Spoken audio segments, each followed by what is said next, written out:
is larger than life. It is called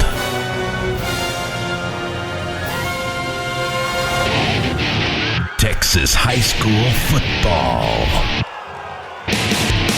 Only one show can bring the greatest sport from the greatest state into focus. Lone Star Gridiron. 2023, what do you expect? Well, we were real young last year. We played a lot of freshmen and sophomores, so we're still young, but we're not as young as we were last year. Obviously, we've got a year under our belt, so we're excited. Expectations are high. Of course, we got the traditional real tough schedule. We open up with what I think is going to be one of the best teams we play all year, Hitchcock.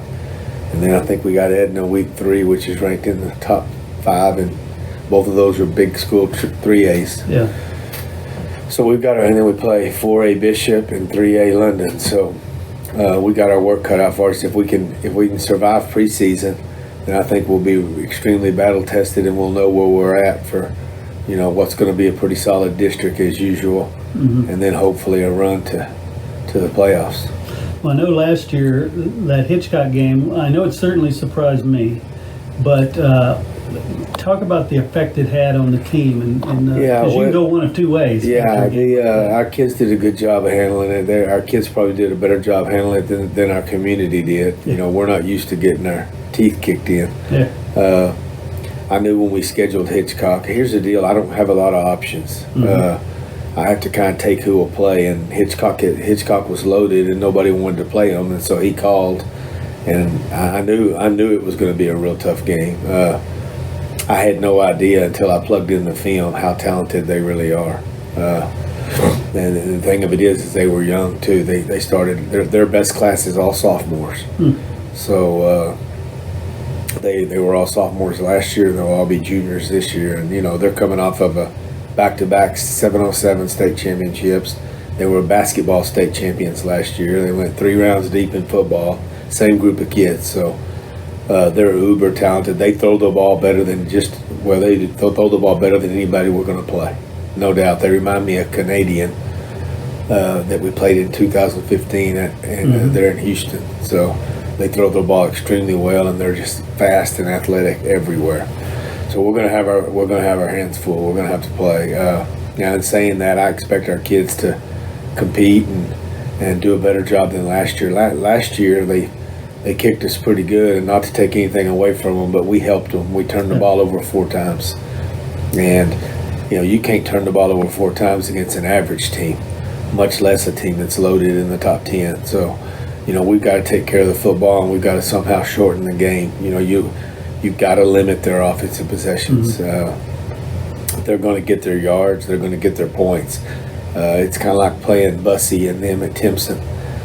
You've got to limit their abilities. I mean, if you can cut Bussy's carries from 30 down to 15, then you've done something. So we're going to have to shorten the game and take our time and put together some offensive drives that keep them off the field.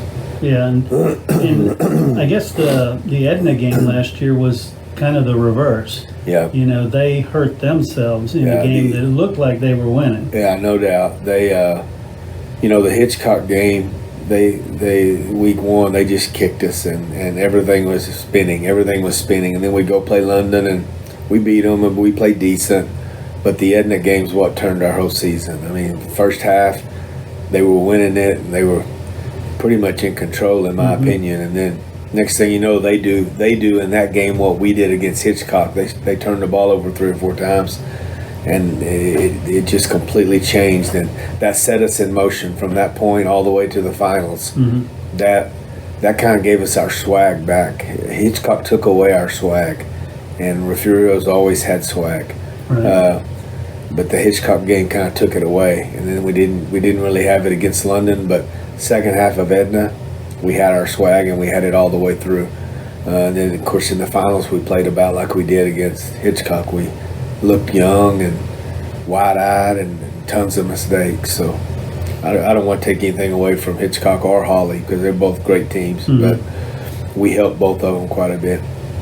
And what about the team that you have coming back this year?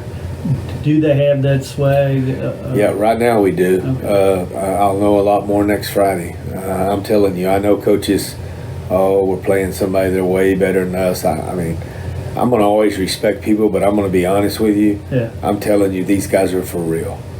I mean, these guys, the Hitchcock is for real. I haven't seen Edna, but if they're way better than Hitchcock, then we're in trouble because we're going to have our hands full with Hitchcock. They're just super, super fast at every spot, and they've got just an impeccable quarterback. I mean, he's 6'3". He just throws dimes. He sits back there. I mean, he honestly looks like a pro quarterback or a real talented college quarterback. He just sits back there and it looks like they're playing 7-on-7. Yeah. When you watch them play, of course, I've only seen 2 scrimmages.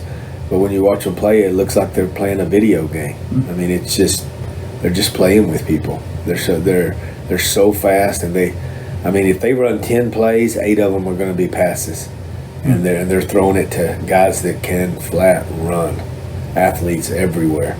So, when I always try to be honest. I mean, I'm going to respect everybody, but I try to be honest. Right. I've always thought that's important.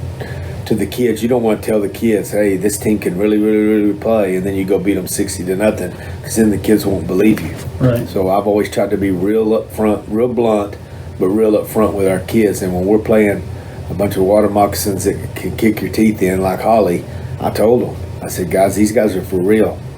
I'm telling you, when we played Timpson, I tell them, but when we're playing somebody that's not very good, I tell them to also that we're not going to let it affect us, but this team's not Edna. This team's not Hitchcock. For about the 8th time, I'm going on record right now telling you that Hitchcock's for real. Yeah. For real, for real, for real.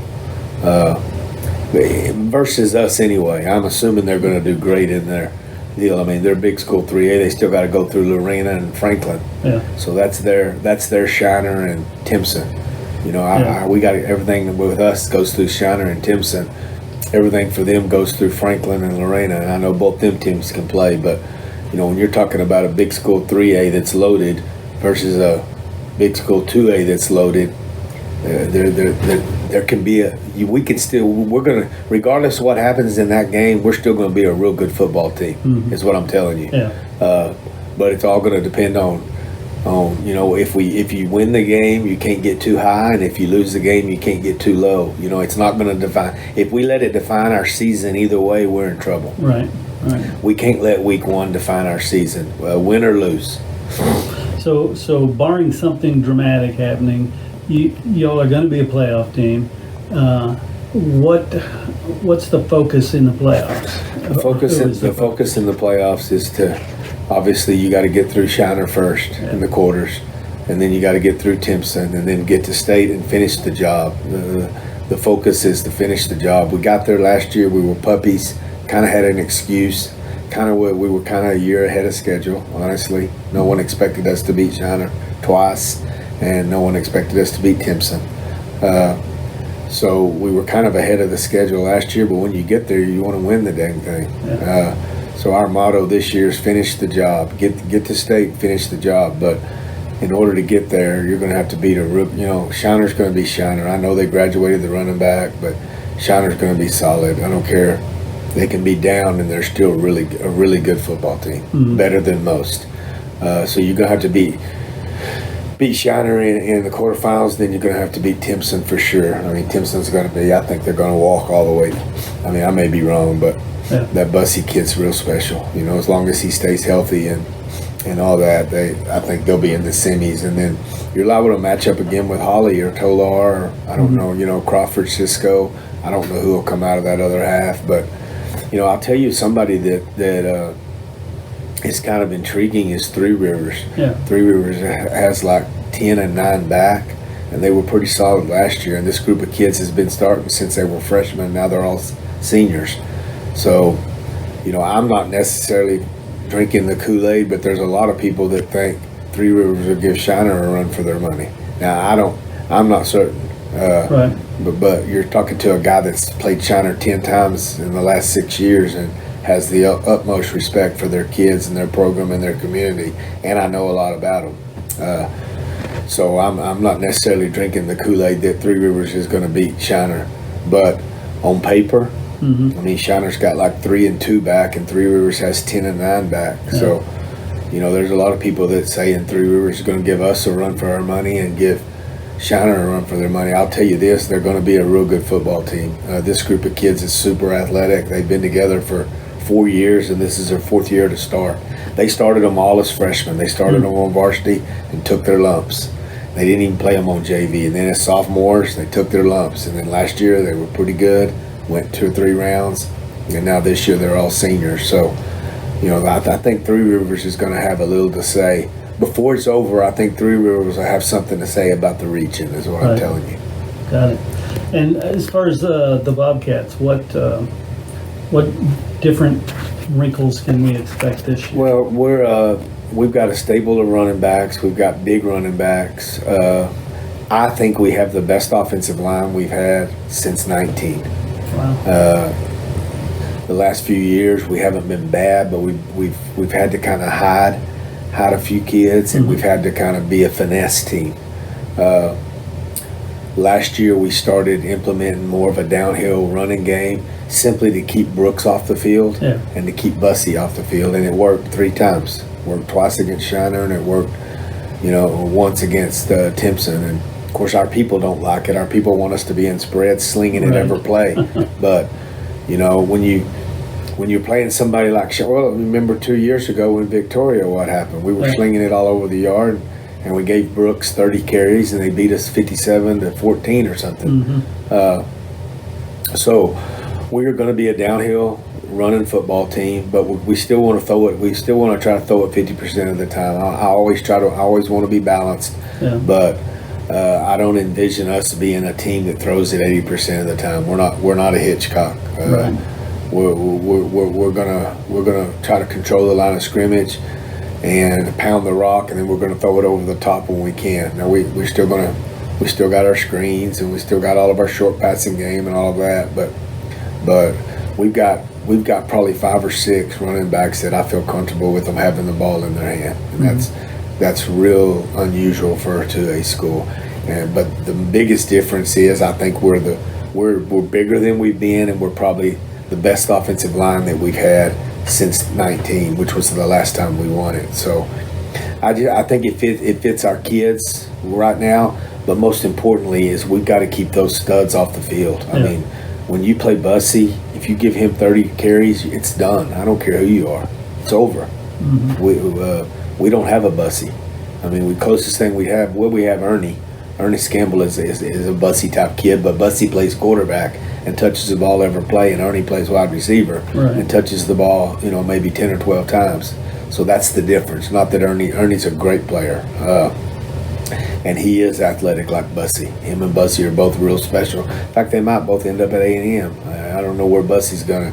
Ernie's already committed to A&M. But I hear A&M's real high on Bussey's list, is what I hear. So they may end up playing together. They're both dynamic, awesome high school football players, but one happens to play quarterback and one plays wide out. And when you have a quarterback that touches the ball every play, that's scary, scary, scary. So for us to have a chance against Timpson, we're going to have to shorten the game just like last year, and it's going to have to be 27-24. It can't be 54-52. There's no way. Number one, they're too good. You're just not going to score that many points, and they can score them fast. So that's our philosophy. There's always a method to the madness. Everybody thinks we just kind of pick and there's always a method to the madness. I think the first thing you do is you build it to your strength, and then you tweak it along the way to build it to where you can go to the finals and win it. That's all we do. That's all this is about. It's about tweaking our offense or tweaking our defense to fit the group of kids that we have that year, so we can be the very best football team possible. Whatever we're capable of, we want to reach that capability or that potential. But then after that, I think you got to tweak it to beat the very best team you got to beat to reach your goals. Well, our goal is always win state, and so you got to throw Timpson out there. I mean, Timpson and Shiner, they're the two, and we have to go through both of them. We have to go through Shiner first. And that's who it's been typically. So until somebody proves different, I'm going to say it's you got to go through Shiner to win the region. You know, it could be a Mason, it could be a Three Rivers. You don't know for sure. But as of right now, it's been Shiner or Refugio. They're saying the same thing. They're saying you got to go through Refugio to win the region. I'm going to say we got to go through Shiner, and then there's just no reason not to believe that it won't be Timpson. And if you try to get in a shootout with Timpson, slinging it all over the field, and each play lasting 5 or 10 seconds, I mean, you're going to have a hard time, bud, because when the teams that play Timpson close are the teams that grind it out, take their time. When I say grind it out, I don't mean necessarily just run the ball.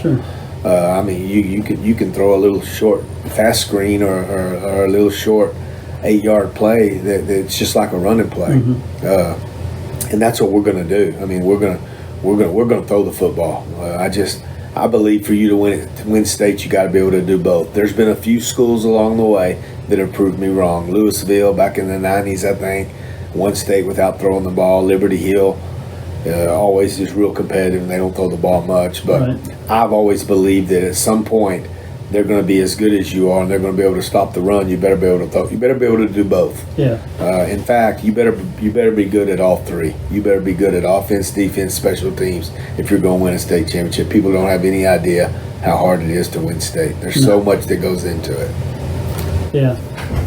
Cool. Well, good luck on this season, and definitely on game 1. Yeah, thank you. We'll need it. I appreciate it. You bet.